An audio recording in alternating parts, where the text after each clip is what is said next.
So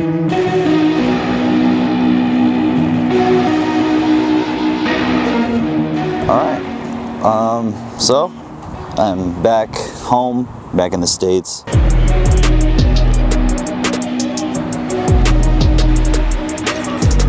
think it's been about a week or so since I got back, and I gotta admit, one of the things I was looking forward to the most, in the last week of my trip was seeing this thing again, and specifically being able to drive it again. Anyway, let's get to what this video is about. I believe I got this car back in August of 2023, and we could finally say that we have completed phase 2 of the ND1 build. I didn't go into this whole thing with having phases in mind, but over time, I kind of just started having different visions and, caught different inspirations from different builds.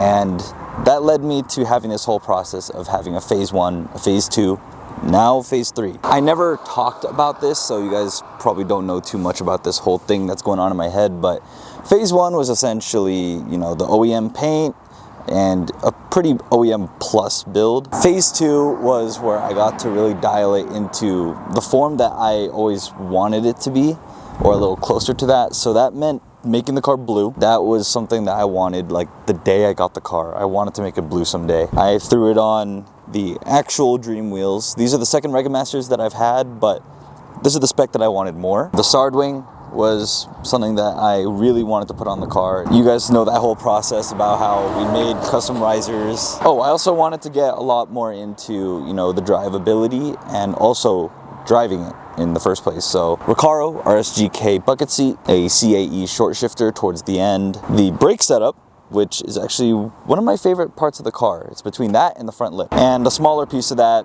more track days. We have concluded that phase now. Now it's on to phase 3. Phase 3 is just going to be getting more into the hard driving side of this car. Also just finalizing some pieces that I, want to see on the outside. So the R-Magic side skirts were a big part of that. Also, the car's not blue anymore, obviously.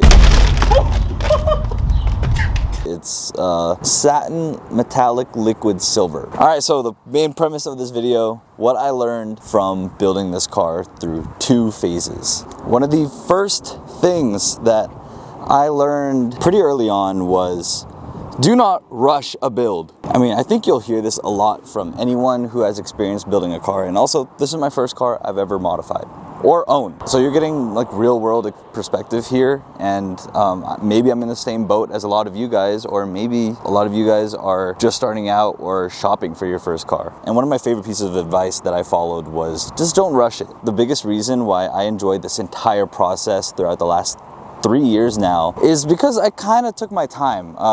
As you can see, it's not the craziest build, and yet it still took 3 years. And you'll see a lot of people online, they would have something like this by the first week. Now, we're all different. Some of you guys might want to get it done fast, or have deadlines maybe. And at the end of the day, you do you. You're the one spending the money on the car, you're the one spending money on the parts. So make sure you're doing everything for yourself as well. And that kind of goes into the second tip.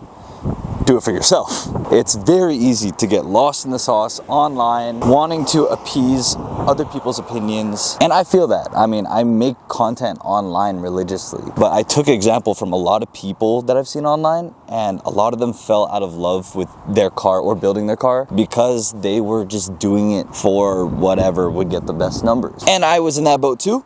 I, wanted likes, I wanted followers at one point. So that's when I just made peace with myself and realized the only benefit I'm going to get out of this is doing it for myself. If you are purely a stance guy, if you want the car to just look good because it's your daily, you're not going to track it, make it look good. If you like a big wing, think about it first. Just because it doesn't touch a track does not mean it's not a good car. Guys, I don't know where this whole philosophy came from where you have to track a car or else you're not part of the car community. I really don't agree with it. For transparency, this car has seen about, I think, 7 track days? No, it might be 6. But it is a hobby that I do have, and I very much love it. But I don't think that you have to track your car in order for it to be a valid build. If you love driving, I think it's something you should 100% do. If it's daunting to you, maybe try one to get out of your comfort zone, but if driving hard or driving fast and, you know, putting your car at some kind of risk is, you know, not something you're not really feeling and you just feel like it's pressure,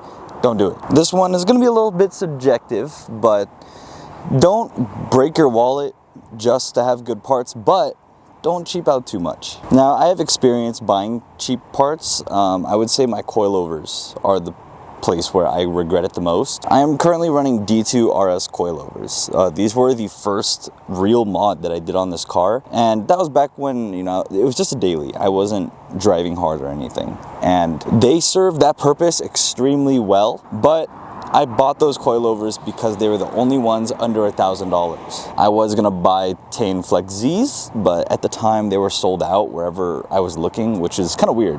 But I ended up buying the D2s, and no knock on the brand at all. They are fantastic for daily drivers. But as I mentioned already, I started taking the car to the track, you know, just as a hobby. Kind of got outgrown pretty fast. I think I started putting a little more wear on them than they really wanted to have. They didn't really feel the greatest when it came to feedback and response on track. So that was when I realized, you know, if I had just, you know, saved up a little more or bought the more expensive set back then, I wouldn't have to be dealing with it 2 years later, because I realized it like a year ago. I think that's the only thing I really cheaped out on this car, but that's just my personal example of where I should have spent a little more money. Now, sometimes buying replica parts or the cheaper options are going to be what fits in your budget, and you know, you just want that hit of dopamine sooner, and I completely hear you.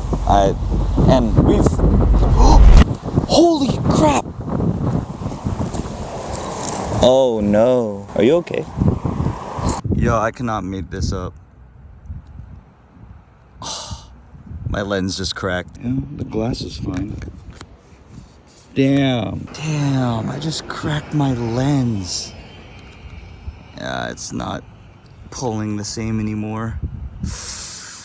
Well, this video got pretty expensive, but if you have to buy the cheap parts, I guess go for it. I mean, it's a learning experience. Maybe it actually will suit your needs perfectly fine. But if we're just speaking from my experience, there are places where I do wish I spent a little more the first time and just waited a little longer. So do what you will with that. All right, so this next piece of advice is more about enjoying the car scene itself, and it's just get out there. Depending on where you live, there might be various car meets or shows that might be happening.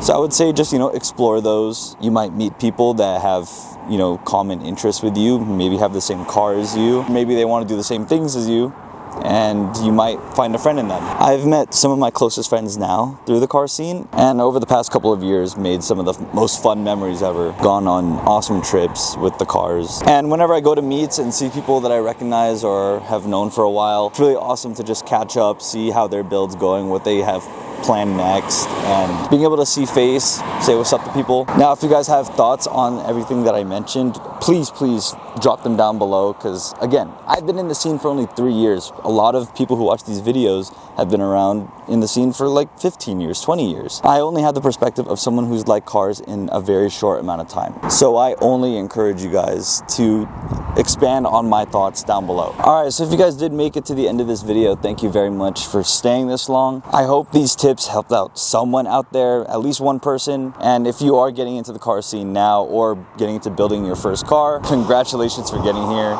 And I just hope that this process treats you as well as it's treated me. But just make sure to keep enjoying this hobby that was meant to be fun, and we're all going to keep it alive and keep enjoying it. So yeah, that's it. Thank you guys so much, and I will see you in the next one.